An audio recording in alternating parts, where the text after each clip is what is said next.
How's it, guys? My name's Rob. I'm an alcoholic. I have the disease of Robilism, I believe.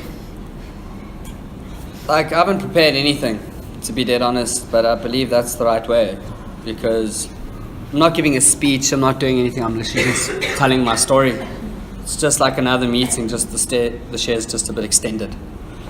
So I could go off and say how I was raised, what family I was in, the pain I've caused myself when I started, and all of that, but the truth is, I believe that doesn't really matter that much, because I can go on about how rough my childhood was, about my birth father, and then getting adopted, and then having my sister nearly die, and this and that, but then my sister was perfectly fine.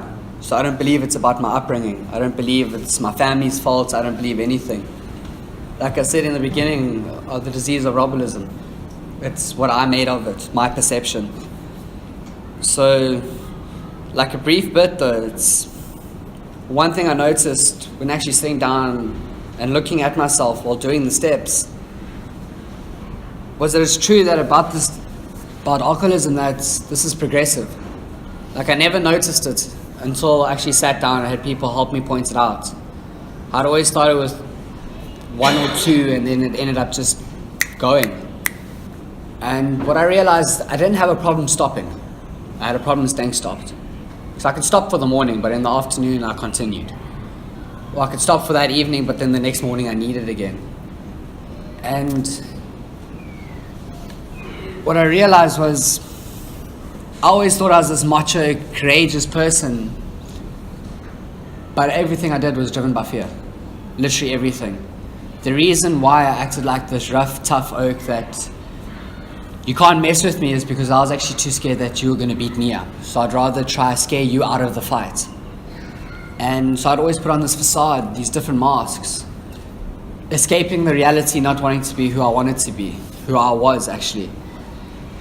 If that makes sense. I always idolized these gangster rappers, always idolized these heavy oaks or these rich, wealthy people, but when it came to actually putting action into place, I'd rather just sit in front of my mirror with the hoodie on with my earphones and rapping to myself to someone else's song and lip singing. Actually not put action into place. So, but then when I found these rooms, like I knew I had a problem at a very young age. I went to my first outpatient treatment center when I was 13. But then I still didn't accept it. Still thought I could do it my way, and I continuously lived it, consequences after consequences, literally destroying my family. And the night where I decided to actually change my life, I only realized it while I came to my first meeting. Now I'm going to quote something from our Sisters Fellowship, where it says, "When all we face with left is jails, institutions, or death." Before I even found these rooms, on the 4th of January, the night before I decided to try institutions again, the day before I found the fellowship, those were my three options. I was standing on a bridge thinking, should I kill myself? I was just about to be arrested because I had attempt of homicide on my father. Or should I actually try institutions one more time? And when I sat in that meeting and I heard that, I was like, no, this is weird. This is not true. Let me try get out. Through the basic text on the floor, I said, I don't need this. Because I still wanted to try to do it my way, still having reservations. And then, if I have to be brutally honest, the reason why I came into the rooms at first is because I was tired of my life. I wanted a different life, but I still fought the process. And I wanted my family back. And I thought, let me do this for my family. But then, went to a treatment center, got no visitors. I remember sitting over the bench waiting for that car to arrive for 4 weeks, but no one ever came. And then go to another treatment center after that, and for about the first 2 months, no one came. And then I realized that I can't do this for my family. I need to do this for myself. Because eventually if I get my family back, all my reservation's going to kick back in. And then only realizing after I did my step 5 I was sitting and doing that meditation afterwards, after you've exposed all your deepest, darkest secrets and you feel vulnerable and you're like, hey, now someone knows all about me. I realized that everything I've ever actually wanted in life, I was fighting. I was on the process of getting it, but due to getting concerned, due to people calling me out, due to telling me how much of an arsehole I am, I was fighting it. Didn't want that love. And I realized that love was getting me to what I actually asked on that bridge. Give me another life. Show me that there is another life to live. But for 5 months I fought that process, and then I felt like a bloody idiot. Because why am I fighting for something that I actually want the most?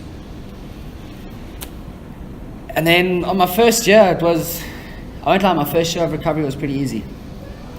I was quite sheltered, was in rehab for quite a long time.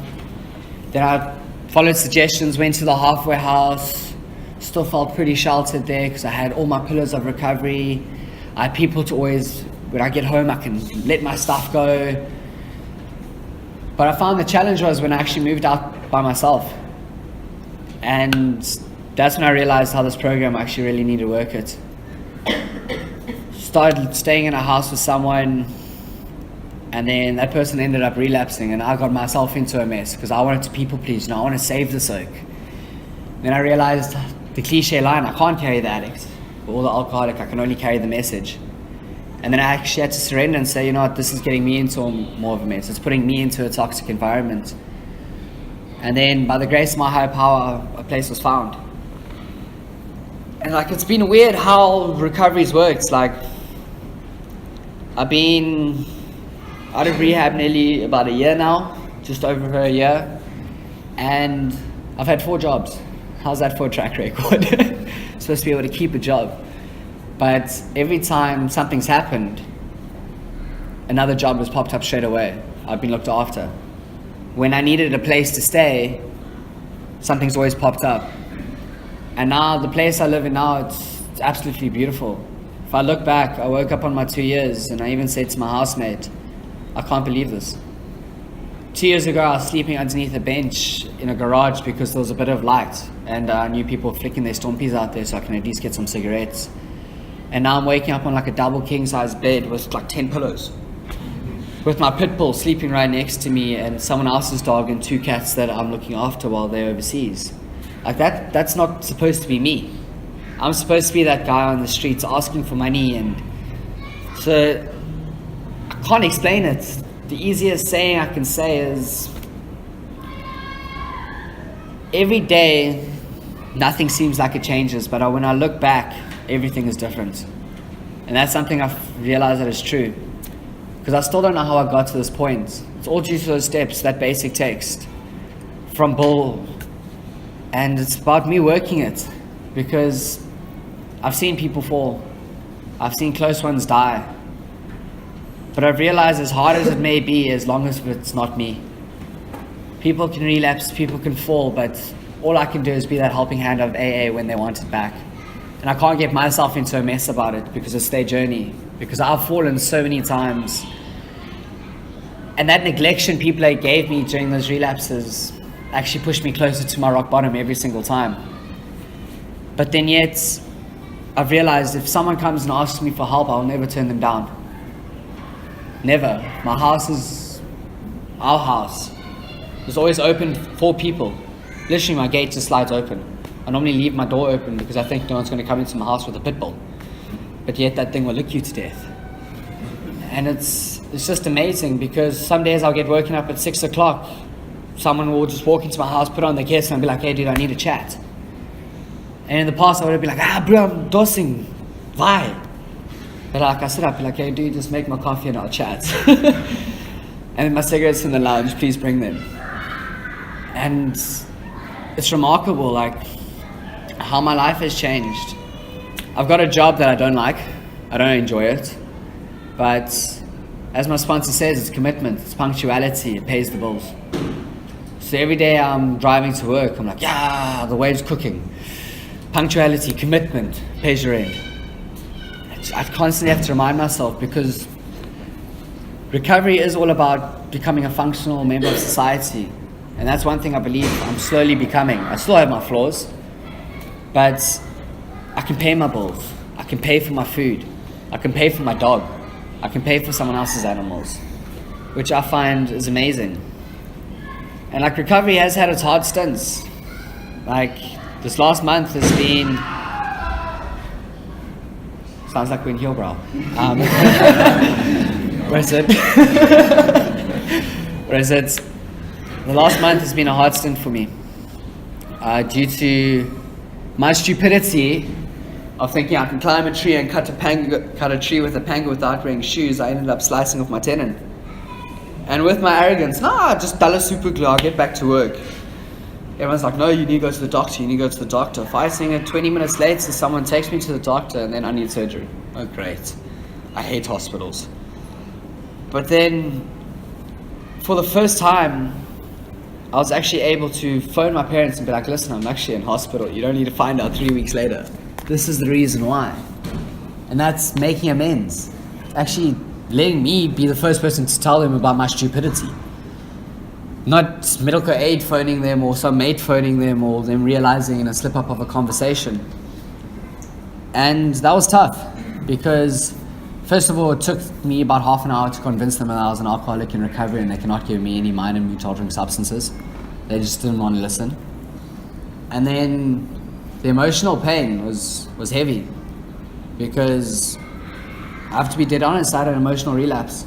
So I couldn't surf, I couldn't work, I couldn't walk, I couldn't clean, I couldn't do anything. I was literally couch-bound. And it gave me a lot of time to reflect, but at the same time I could see how quickly my insanity could kick back in. Which is scary because before I knew it, I was back stuck in the disease in a mental relapse. Then by the grace of God, I didn't pick up.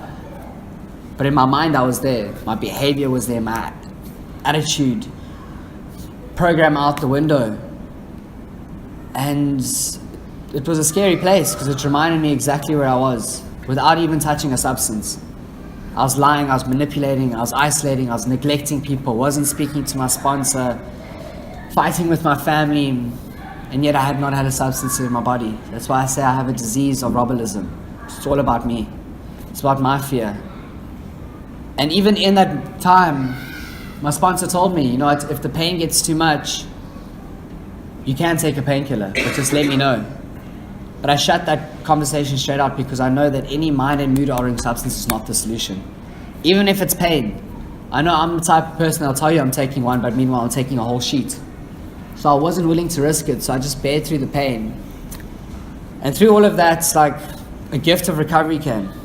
A massive gift that's I'm still in shock about.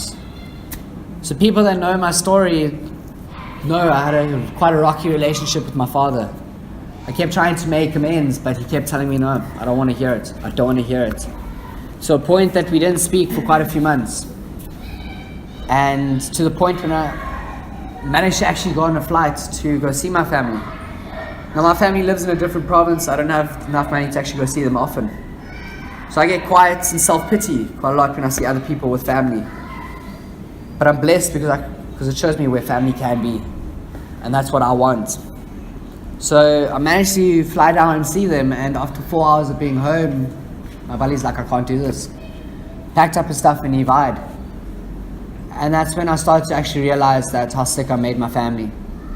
Even 2 years later, they're still suffering from my repercussions and my consequences due to the damage I caused. And I was stuck in fear. I didn't know what to do, wanted to run, wanted to do everything. And then I actually had the opportunity to make amends, to actually make direct amends finally. And it took me about 5 days of convincing myself it was time.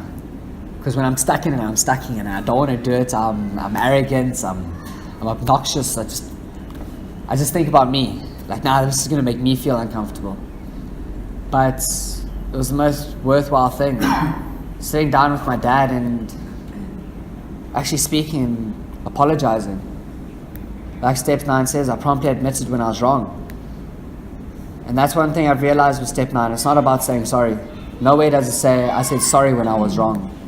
It's saying, I admit I was wrong, because yes, my ego doesn't like that. My ego hates admitting that I was wrong, because I want to be right. But it was the most freeing thing I've ever experienced. And then I managed just to make direct amends to my baby sister.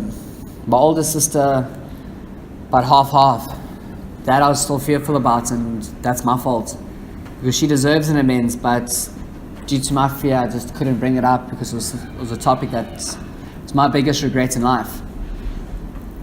But then also one thing I've done with meditating over while I was couchbound was this program is really designed to break our ego.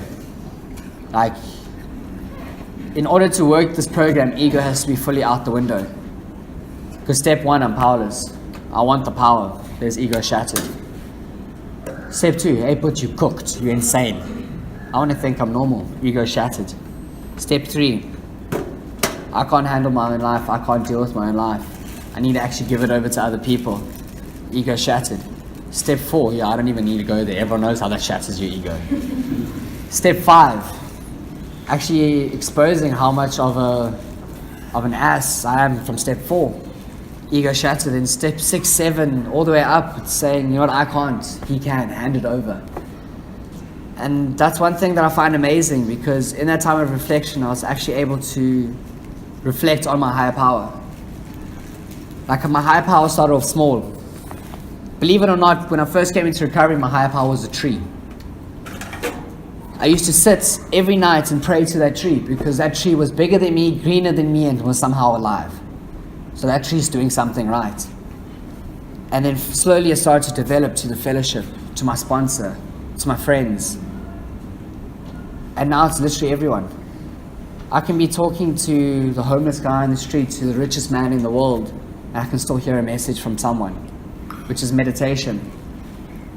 And I used to struggle with, I used to think I was this big spiritual guru, used to meditate under trees and, bow down, but I never believed in prayer. I only believed in meditation, but meditation got me nowhere. And then I realized that prayer and meditation do go hand in hand. Because praying is speaking to my higher power, asking the questions, saying, I can't do this, take it over. And meditation, I always used to think was cross-legged, breathe through your nose, breathe like an infant through your stomach, but it's sitting here, sitting out in the ocean, it's sitting anywhere, listening to people, because that's where I hear my answers from my prayers. So without prayer, meditation can't happen. Without meditation, prayer can't happen. And for that, one thing I'm grateful, because meditation is something I need often. And I struggle with it, especially sometimes in meetings, because I don't know if anyone else can relate, but when I'm sitting here, 60% of the time my head's out there. 40% it's in here, or I'm thinking about what I want to say. So I try to stay present in the moment. I try to look at people when they're sharing, because then I know I can't break my own focus. Because people say I am ADD, but I believe this was only half right. I was ADD ICT. So it's quite heavy. But also one thing I've realized in recovery, and something I still do today. My grandfather, he's got quite a few multiple years in recovery, and he gave me a challenge. It's something I do every single morning. And it's something I suggest to everyone, is stand in that mirror. Don't look how nice you look or how self-pity you look or anything. Literally look at your own self in the eye, like you're looking at another person, and say that you love yourself. And I can guarantee you it sounds easy, but for the first 3 months I couldn't do it. Because I could not look at my own self and say that I loved myself, because I believed I had no self-worth. I believed I was worth nothing. And then when it actually finally happened, I actually cried, because then I realized that it was all through other people loving me, other people having faith in me when I had no faith in myself.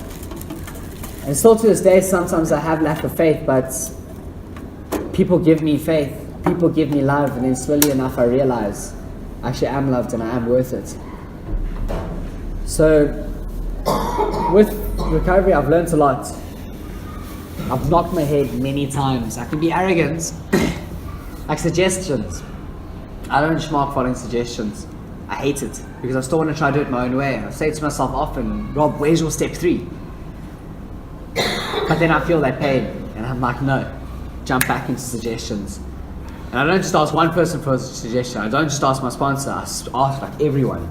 Be like, what do you suggest? And then I go lay the cards on the table with my sponsor. Be like, hey, this is the other suggestions I have. What do you think will work best in my situation? And over time, I hope that I'm still coming to believe I'll be restored to sanity. That I will actually start listening to suggestions every single time and not trying to do it my own way, because my best thinking always ended me up in pain. But that pain has caused me a life which I wouldn't even dream. Like this morning, I was up at 4:30, sitting in a house that basically met me last week. I'm house sitting in their house and their 2 dogs and their koi ponds. It's like, do you know who I am? You make me look after your house. Gratitude for that. Wake up at 4:30, go pick up a mate, meet my other 2 best mates at the beach and go surf. And then another mate comes and joins us. Like, that's not my life. My life used to be sitting in that room thinking the shadows are going to kill me, contemplating about how society has screwed us all over, or what time does the bottle store open. Just the bliss I have now, it's like on my gratitude list that I write. It's nothing with material wealth. Like, I got the phone, I got the computer, I've got everything, but what I'm more happy about is that peace of mind and peace in my heart. Sitting down and not having 20 conversations going on in my head. And for me, that's serenity and peace. Not this wealth, not anything like that. It's like, yeah, I wish I had more money. I wish I had a better car that bonnet and flap open and I had money to repair my shock. But that internal love I have for myself and others, which I find is amazing. And as every other shit, I feel like I'm just rambling on now. But one thing I find quite humorous and I really want to share about it is, I'm sure everyone in recovery has seen that movie 28 Days.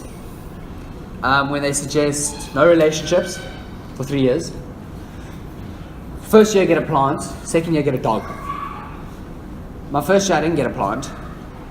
Someone was generous enough to give me a plant, but then I got a dog.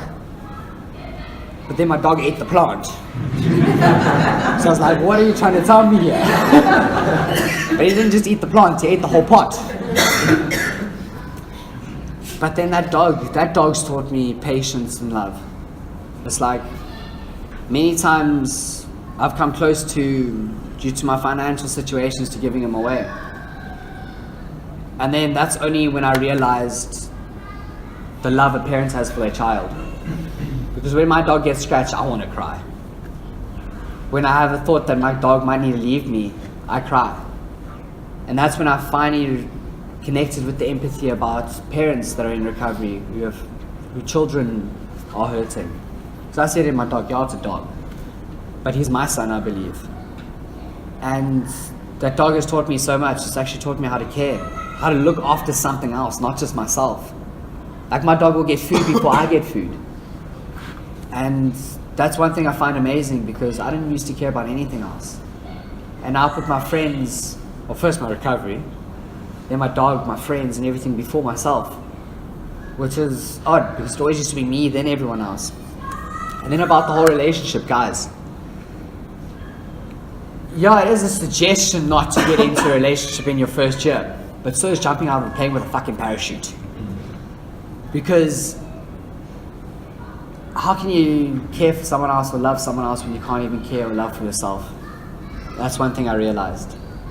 Because even 2 years now, being in a relationship, it's hard. It's hard work, because defects fly. Because I want to please that person, but plus please and fix off with my own self. It's testing. And that's where I find it amazing that I have everyone sitting in this room, because everyone who's married or has had a relationship or something, I can go to you for a suggestion. I no longer need to do this for myself. It's like I got a tattoo when I came out of my first rehab that I forgot the meaning of. So I'll never walk alone. It's because when I try to do things myself, I screw up. I mess up, I face pain. But when I don't walk alone and I walk with my higher power, with these steps, with all these people in the room, I'm looked after. It's weird, I'm looked after. Even without working for 2 months, without any source of income, I was able to eat. I was able to put petrol in my car. I was able to feed my dog. Can I explain that? No. But I believe that's my higher power. That's about doing the next right thing, about helping the other person, practicing these principles in all of my affair, no matter how hard it is. And sometimes I don't get it right. I don't work a perfect program. But when I do get it right, I get faced with those promises. And believe me, those promises don't stay forever. You have to work for those promises.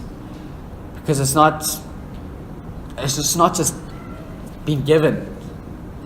It's give and receive. Because it is the biggest cliche. I can only keep what I have by giving it away. Because if I want to be selfish and try to have what I want and not give it to anyone else, I'm not showing other people love where they showed me love. I'm not calling someone out on their stuff or anything. So how am I helping someone else? Or how am I going to stay with my sanity? How am I working my program? And like sometimes I kick myself, being like, Rob, why can't you get this when you're in the problem? Like I always say, I just want to kick people in the ass when they're not doing this program, but sometimes I wish I could kick myself even harder. So I know what I'm supposed to be doing, but I don't want to do it. All due to fear. And the only way I've realized to overdue fear is faith. And having faith is trusting in every single person sitting in this room. And right now I really feel like I'm babbling, so yeah, that's my share, guys. Thanks.